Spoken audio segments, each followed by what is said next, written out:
Somo kuu ni mrejesha aliyepotea. Ukianza na umisheni, basi unamrejesha aliyepotea. Kitabu ni Luka sura ya 15 mstari wa 3 mpaka ule wa 7, na mstari wa kwanza mpaka ule wa 3 tulisoma, ule wa 4 tulisoma kwenye somo letu la kwanza, na tunaweza tukarudia tu masomo kusoma mistari hiyo. Basi watoza ushuru wote na wenye dhambi walikuwa wakimkaribia wamsikilize. Mafarisayo na waandishi wakanung'unika wakisema, mtu huyu huwakaribisha wenye dhambi, tena kula nao. Akawaambia mfano huu akisema, ni nani kwenu mwenye kondoo 100 akipotewa na mmoja wapo asiyewaacha wale 99 nyikani, aende kumtafuta yule aliyepotea hata amwone? Naye akisha kumwona humweka mabegani pake akifurahi. Na afikapo nyumbani kwake huwaita rafiki zake na jirani zake, akawaambia, furahini pamoja nami, kwa kuwa nimekwisha kumpata kondoo wangu aliyepotea. Mstari wa 7, nawaambia vivyo hivyo kutakuwa na furaha mbinguni kwa ajili ya mwenye dhambi atubuye, kuliko kwa ajili ya wenye haki 99 ambao hawana haja ya kutubu. Tuombe. Baba, katika jina la Yesu tunakualika uwe nasi tunapenda kuyatafakari maneno ya uzima. Tupe roho ya hekima na maarifa tupate kuelewa maandiko. Fungua fahamu zetu tuweze kuelewa kila ambacho unakusudia tuelewe siku ya leo. Tunakualika Roho Mtakatifu, utatuacha wala utatupungukia kabisa, katika jina la Yesu tunaomba na kuamini, amen. Bwana Yesu asifiwe. Ninatamani tusimame, tutaimba wimbo namba 15. Tutafakari Yesu alivyoturejesha hata sisi. Bwana Yesu asifiwe. Sifa namba 15.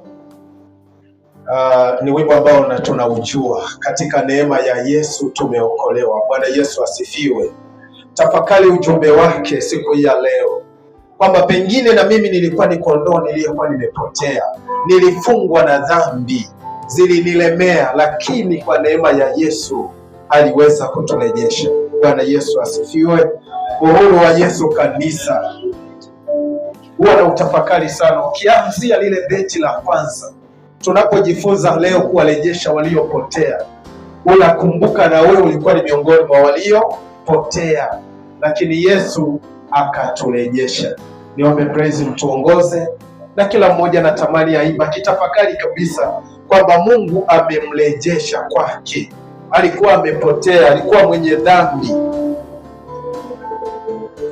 Karibu kwa wimbo huo. Katika neema ya Yesu nimeokolewa, nilipotea rafiki,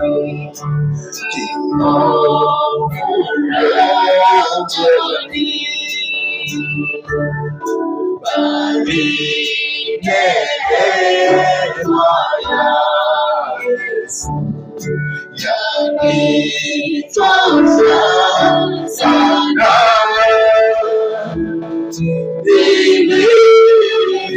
nilipokuwa macho nikajifungua,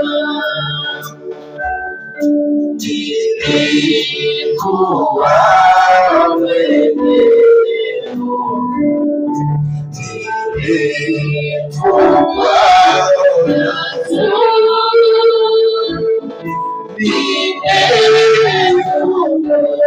nimefunguliwa sasa kwa neema ya Yesu. Nitamsifu Bwana maishani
Bwana Yesu asifiwe. Unapotafakari wimbo huu, unaona kabisa ni wewe uliyekuwa umepotea, ni mimi niliyekuwa nimepotea. Niombe sasa tuweze kuketi, na unapoanza beti la kwanza, la pili, na unapofika lile la mwisho, mwandishi anatukumbusha kwamba kuna siku tutafika wote. Bwana Yesu asifiwe. Basi tema, twende kwenye utangulizi wa somo letu. Mazungumzo ya Yesu na watoza ushuru na wenye dhambi yalizua manunguniko kwa Mafarisayo na Masadukayo, pengine waliokuwa wakimsikiliza, walimu na waandishi wa sheria kwa wakati huo. Kwa nini wananungunika? Kwa sababu Yesu alipata nafasi ya kuzungumza na watoza ushuru ambao Mafarisayo na Masadukayo waliwaona ni watu wenye dhambi na ni watu ambao hawakustahili kupata neema ya kuambiwa habari za ufalme wa Mungu, na ni watu ambao hawakustahili kujulishwa habari za uzima wa milele. Hivyo wakazua manunguniko kwamba kwa nini Yesu anatafuta nafasi ya kuzungumza na wenye dhambi. Kwa nini Yesu anafanya hivyo? Kazi ya kuwarejesha wenye dhambi na waliopotea ni jukumu la kila Mkristo, kila mwamini, kuwafikishia habari njema waliokata tamaa, waliorudi nyuma, na wale ambao wamevunjika moyo kwa sababu ya adha na shida wanazozipata katika maisha ya dunia hii. Kwa hiyo Mafarisayo wakalalamika, wakanungunika kwa sababu Yesu anawapa nafasi wenye dhambi na anawasikiliza. Ni jambo kubwa ambalo tunajifunza kwamba kumbe tuna wajibu wa kuwasikiliza hata walevi. Kanisa linawajibika kuwasikiliza wazinzi na kuambia habari za upendo wa Kristo. Kanisa linawajibika kuwarejesha walio washirikina. Kanisa linawajibika kuwasikiliza wenye choyo, wasiotenda mema, ili wawaambie habari za ufalme wa Mungu zitakazowasaidia katikati ya maisha yao. Kwa hiyo Mafarisayo hawakulijua hilo. Inawezekana hata leo kuna mtu mmoja hakujua kwamba ana wajibu wa kuzungumza na huyu mwenye dhambi ambaye hajarejeshwa kwa Bwana, hajasikia habari ya Injili na maisha yake kuweza kubadilishwa. Kwa hiyo wao walinung'unika kwa sababu alizungumza na Mafarisayo. Hata leo kuna watu wanaweza wakalalamika vile vile, pengine wakiona mchungaji wao anazungumza na mlevi, wanasema na huyu anataka kujichafua. Kwa nini anakaa karibu na watu hawa? Kwa hiyo jukumu la kuwarejesha waliopotea na walio mbali na upendo wa Kristo ni la kila muumini na sio kazi ya mchungaji wala mzee wa kanisa peke yake. Bwana Yesu asifiwe. Sasa twende kwenye mambo ambayo tunayaona kukianzia mstari wa 3. Yako mambo matano ambayo ningependa leo tujifunze. Jambo la kwanza ni kupotea. Bwana Yesu asifiwe. Uhuru wa Yesu kanisa. Yesu anatoa mfano wa mchungaji aliyepoteza kondoo. Mchungaji kaondoka na kondoo wake 100, adheni anaingia nao katika malisho, na baadaye anagundua kondoo mmoja hayupo, yuko mbali, hamuoni. Kwa hiyo kumbe katika maisha ya Ukristo kuna wakati tunapotea, tunajitenga mbali na upendo wa Mungu. Mpendo wa kupotea kupo katika maisha yetu ya kila siku. Kunaweza ukapotea kwa sababu nyingi ambazo tunakutana nazo katikati ya maisha yetu. Watu wengi wamepotea na wameshindwa kabisa kugundua kwamba wamepotea, na usipomwendea ukamkumbusha kwamba umepotea, ataendelea kuishi vile vile kwa sababu hajatambua kwamba kapotea. Bwana Yesu asifiwe. Kuna mtu mmoja aliwahi kuvaa suruali, kumbe kuiangalia, anatembea imetoboka, akuangalia. Kwa hiyo anahitaji mtu wa kuja kumwambia, bana, ulivyovaa nenda karekebishe. Sasa aliyepotea kumkosoa na kujipange. Bwana Yesu asifiwe. Uhuru wa Yesu. Alivyoambiwa kwanza, alimlalamikia aliyemwambia akarekebishe, suruali yake imeshapasuka. Kwa hiyo akaanza, unanionaje? Au umeona hii suruali ni mbaya sana.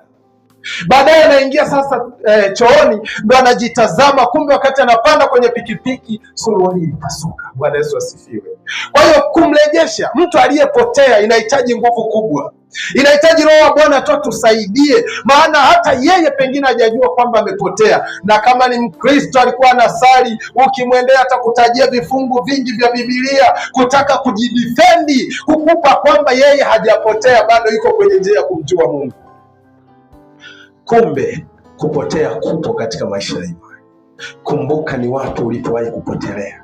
Wengi wanapotea katika uzinzi, wanapotea katika kutafuta mali, wanapotea katika uganga na ushirikina. Wengi wanapotezwa na magonjwa makubwa yanapowavamia, wanaiacha imani na wanarudi nyuma. Lakini cha msingi tunatakiwa tuambie wamepotea. Bwana Yesu asifiwe tena. Uhuru wa Yesu. Narudia, huyu aliyepotea saa nyingine yawezekana asijue kama amepotea, na kumbe wewe ni muumini, unasubiri mpaka mchungaji ndiye akamwambia unajua wewe umepotea. Unasubiri mwanakwaya ndiye akamwambia wewe umepotea.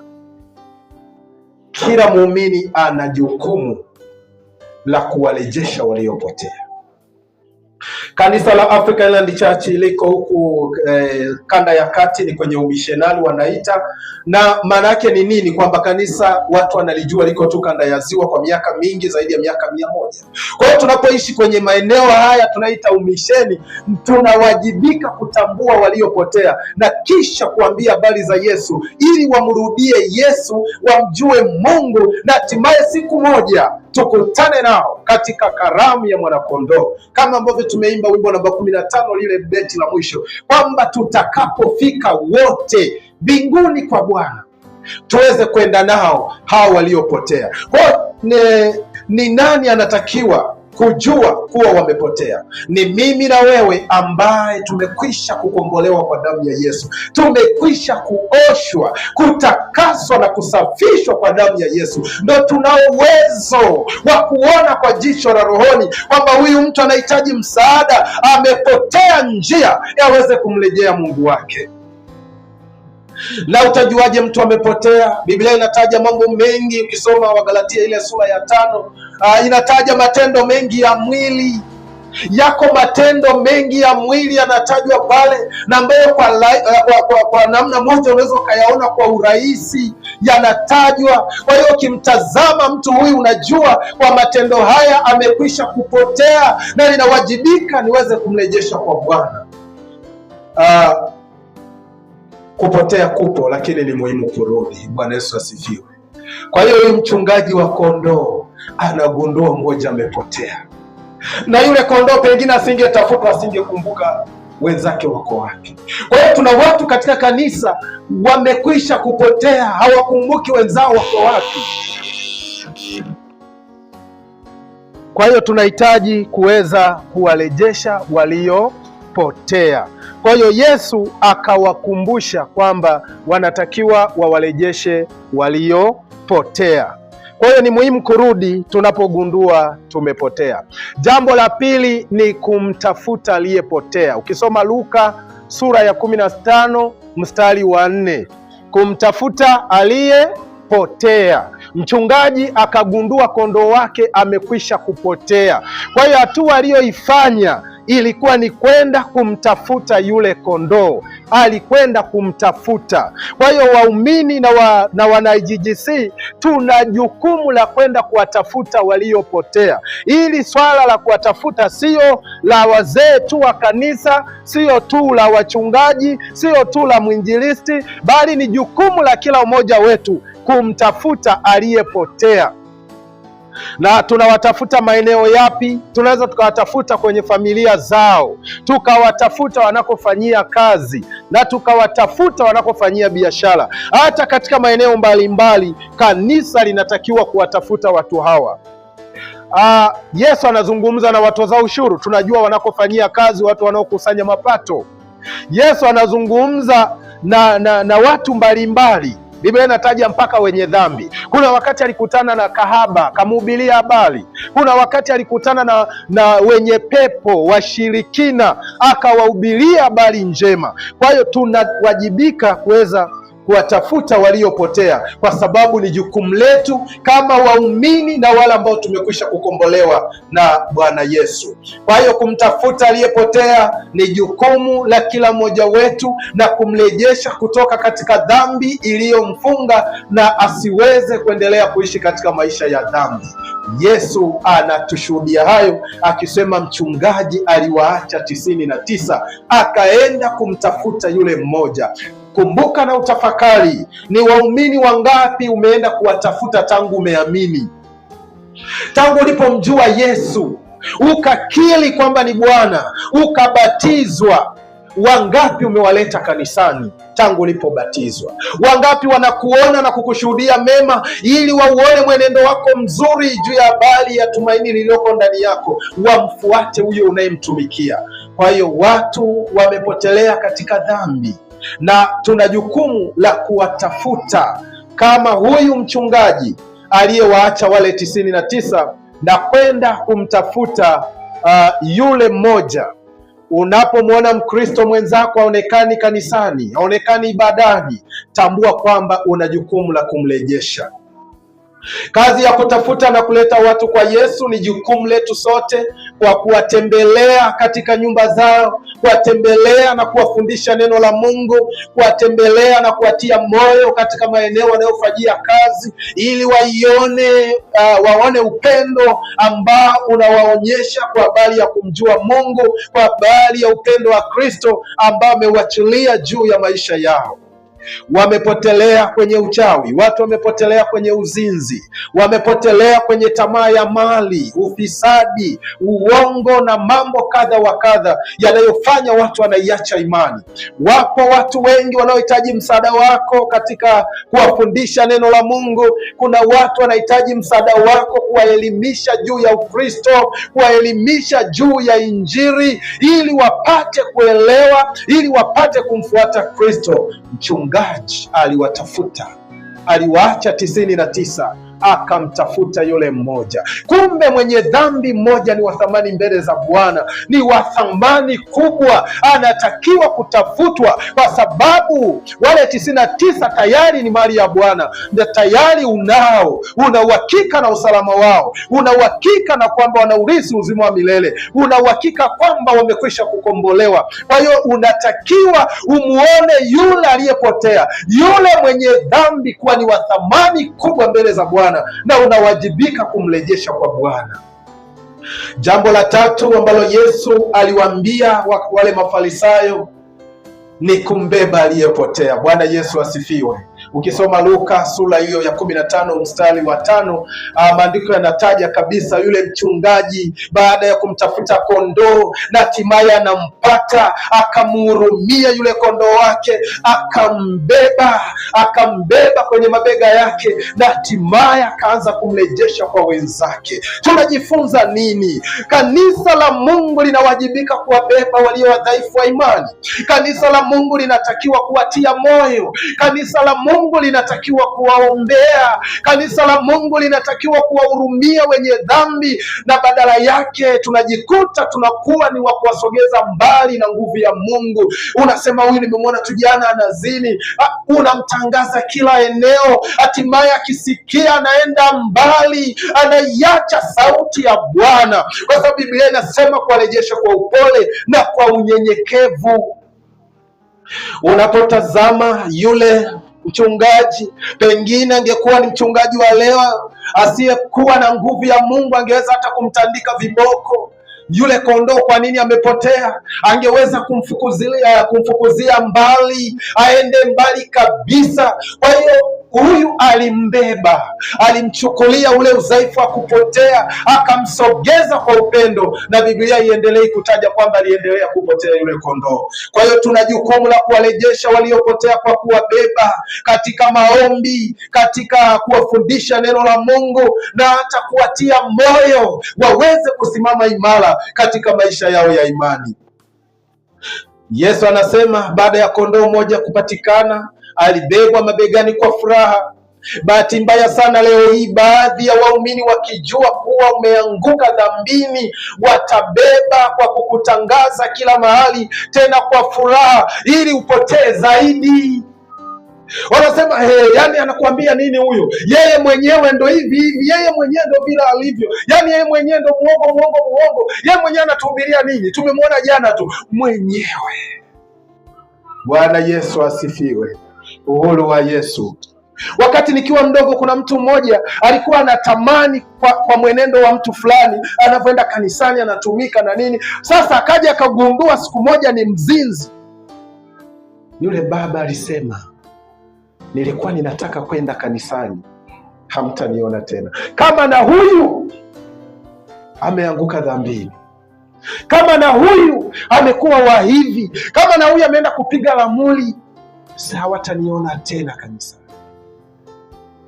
Kwa hiyo kumbeba aliyepotea sio kazi nyepesi. Inawezekana huyu mchungaji anatembea na kondoo wake mpaka jasho inatoka, anaye tu anaondoka naye. Inawezekana hata wachungaji wengine walianza kumsema, si ungemchinja tu angalau hata nyama tu tukusaidia kubeba. Inawezekana wale wachungaji wengine kule pengine walimwambia maneno mazito.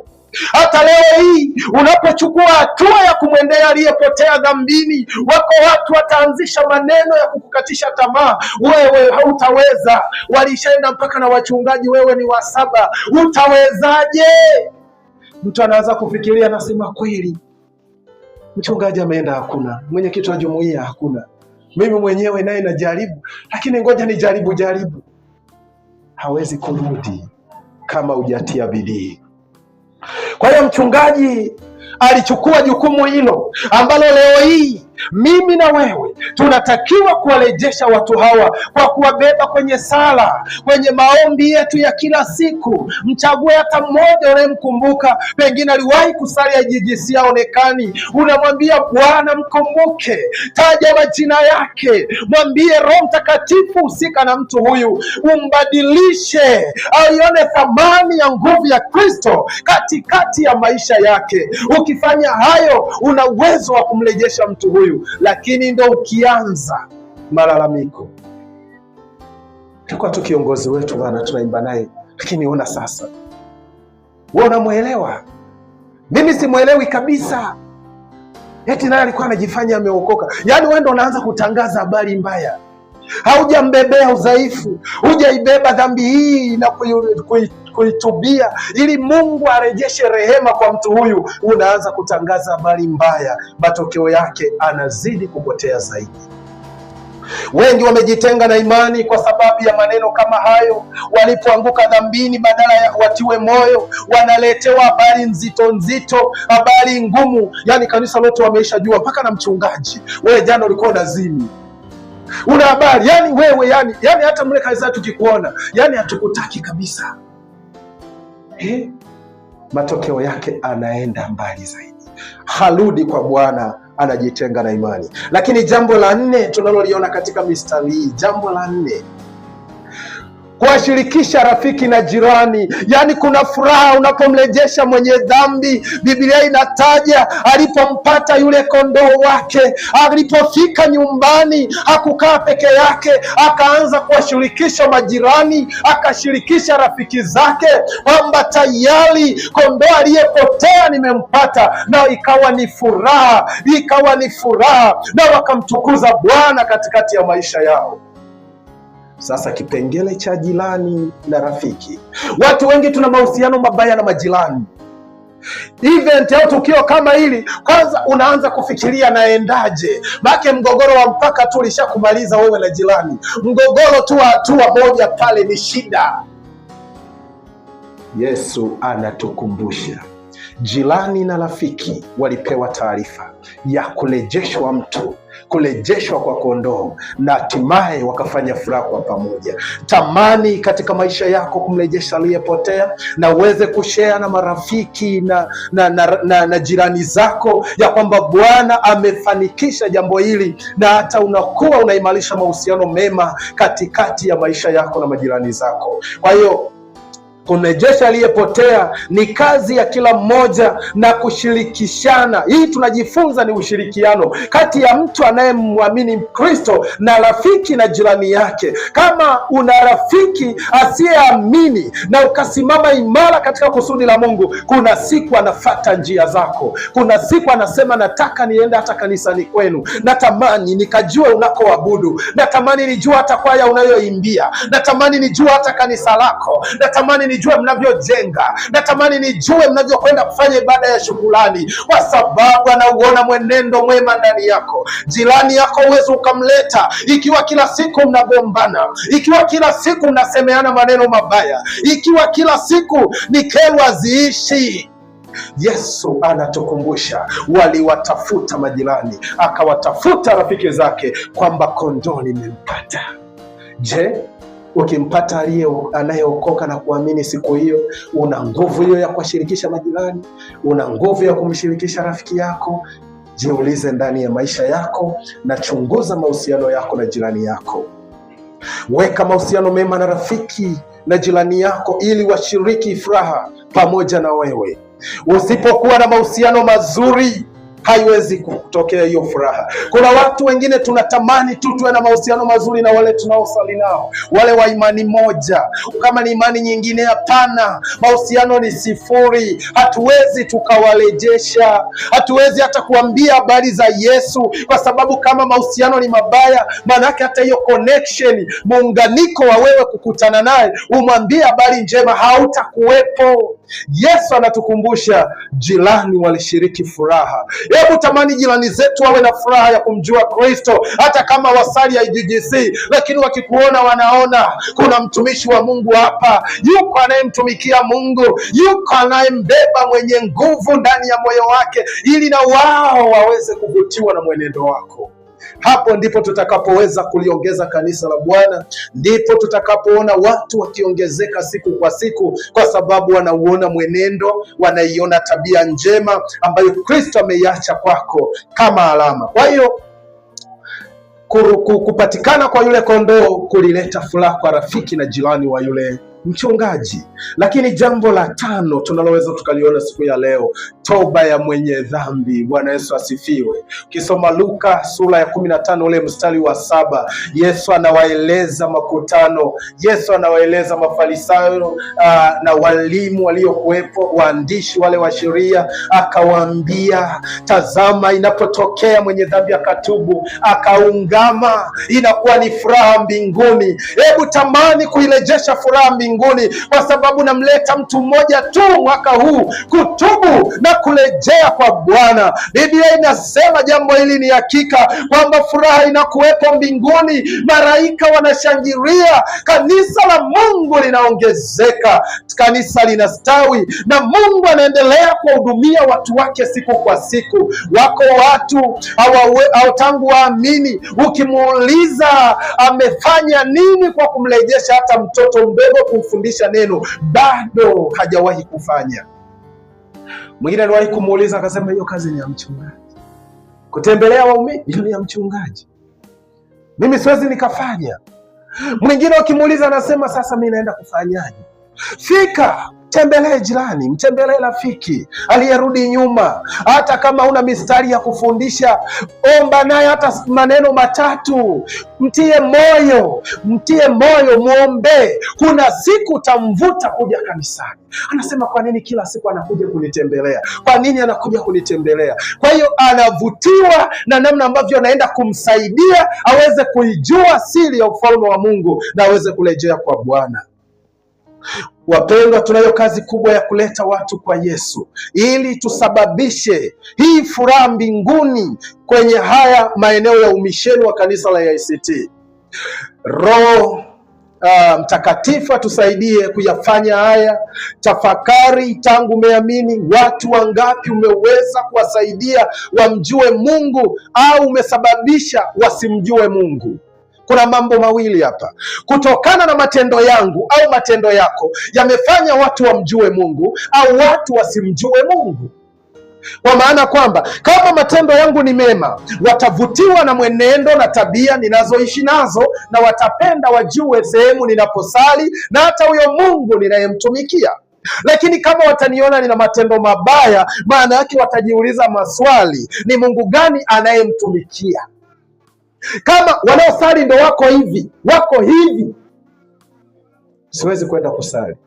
Kama wanaoenda kanisani kila Jumapili ndo tunawaona wako hivi, siwezi kwenda kusali. Kwanza hata wewe mwenyewe ujasiri wa kumfuata umwambie habari za Mungu, moyo wako unakushitaki. Uwezi ukaenda ukamwambia hizi habari za uzima wa milele, kwa sababu hata moyoni mwako kuna mashitaka. Unashitakiwa moyoni, unajua kabisa hujafanya yanayotakiwa mbele za Bwana, na hivyo hauwezi ukaenda kumwambia. Kwa hiyo ujumbe wangu asubuhi ya leo, toba ya mwenye dhambi inasababisha furaha mbinguni. Na wanaonufaika na hii toba kuna makundi matatu. Kundi la kwanza ni yule anayemrejesha huyu aliyeanguka dhambini, lakini kundi la pili ni kanisa la Mungu linafurahia, waumini wanaongezeka, lakini kundi la tatu ni mbingu zinashangilia kwa sababu mwenye dhambi ametubu na ameiacha dhambi yake. Toba ya mwenye dhambi ina thamani machoni pa Bwana, kwa sababu kiu na shauku ya Mungu anatamani atuone tukiwa wenye kumjua, wenye kutafuta uso wake, wenye kulitumikia kusudi la Mungu na si vinginevyo. Kwa hiyo Roho Mtakatifu atusaidie kuendelea kuwafundisha na kuwaleta kwa Yesu watu ambao wana kiu na shauku hiyo. Tuwafundishe, tuwatembelee wale tunaoona wametekwa katika dhambi na shetani amefanya makao kwao, waweze kumrudia Bwana. Hii kazi ni yetu sote, watumishi wa Mungu. Hii kazi ni ya kila mmoja wetu aliyeamini. Hii kazi ni ya kila mmoja wetu ambaye anajitoa kwa moyo kuwarejesha waliopotea, na si kuwatembelea tu wale ambao wamekwisha kumwamini Yesu. Yesu alikaa na Mafarisayo, akakaa na wale waliokuwa wanaonekana wenye dhambi, watoza ushuru na watu wengine, na ikawasaidia kumjua Kristo. Bwana Yesu asifiwe. Sasa tunajifunza nini kutokana na mistari hii tuliyoisoma siku hii ya leo? Tunajifunza nini kutokana na mistari tuliyoisoma leo? Bwana Yesu asifiwe. Yako mambo machache ambayo tunayangalia, ambayo yanaweza yakawa ni funzo kwa kanisa la Mungu IGGC kwa habari ya kuwaleta waliopotea. Jambo la kwanza ni kuwatambua waliopotea. Kanisa, mimi na wewe tunawajibika kuweza kuwatambua waliopotea na wanahitaji msaada. Wakati mwingine ni vigumu aliyepotea kujua kama amepotea. Wakati mwingine ni vigumu aliyeko dhambini kujua kama anamkosea Mungu. Wakati mwingine inakuwa ni vigumu kwa yule ambaye anatenda dhambi kutambua kwamba yuko kwenye dhambi. Sasa changamoto inayotokea kuwatambua, umekwisha kutambua, unatakiwa ufanye nini? Hatua ambazo unatakiwa uchukue, nalo ni jambo ambalo tunaweza tukajifunza. Yesu anatupa mfano huu. Tunatakiwa kuchukua hatua ya kuwarejesha waliopotea. Usiishie kuwalaumu, usiishie kuwabeza.